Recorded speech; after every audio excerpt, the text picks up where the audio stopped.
Joining us today on this special episode of CNBC TV18's Future Female Forward, we have with us Masoom Meenawala. Hi Masoom, welcome to CNBC TV18. How are you doing today? Thank you so much for having me. I would like to start by asking you, from being a blogger to an influencer to an entrepreneur and a book author now.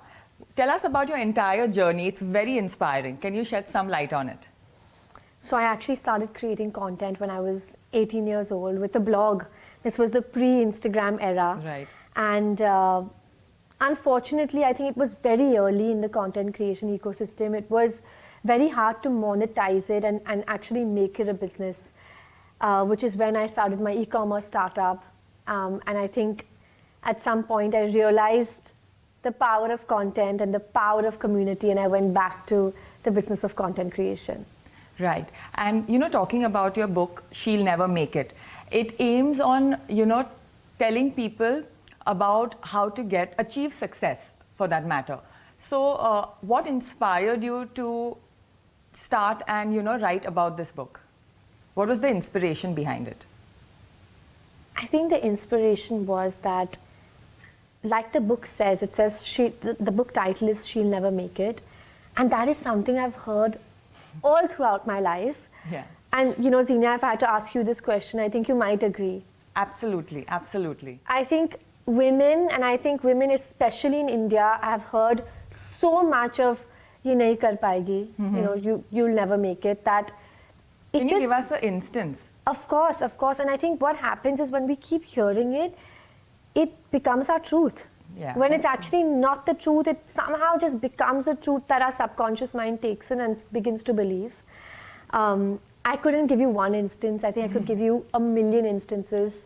But when I was raising in an investment for my e-commerce startup, and I would be in meetings with investors, they would tell me that I should get a male co-founder, as that would help me raise the funds. That would help me actually secure the investment.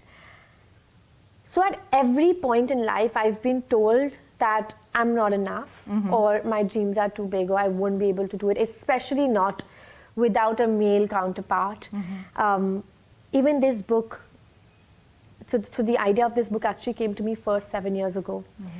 And finally, the person who brought it to me introduced me to her boss. We were in a meeting. He was a 50-year-old man from Delhi. I went to Delhi to do the meeting. And I think this book is almost dedicated to him, because he told me 7 years ago that you're never going to make it. Oh, wow. Okay. He told me that, this seems like a failed attempt because nobody will buy the book.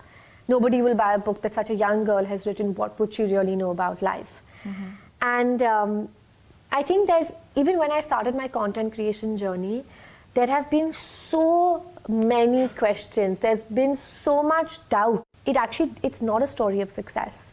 I don't think this is the connotation that I've made it today. I truly believe that I haven't made it yet. But I think what this book stands to say is that as women, especially today, it doesn't matter what they think or not. How do you think we can collectively work towards achieving an equitable workspace?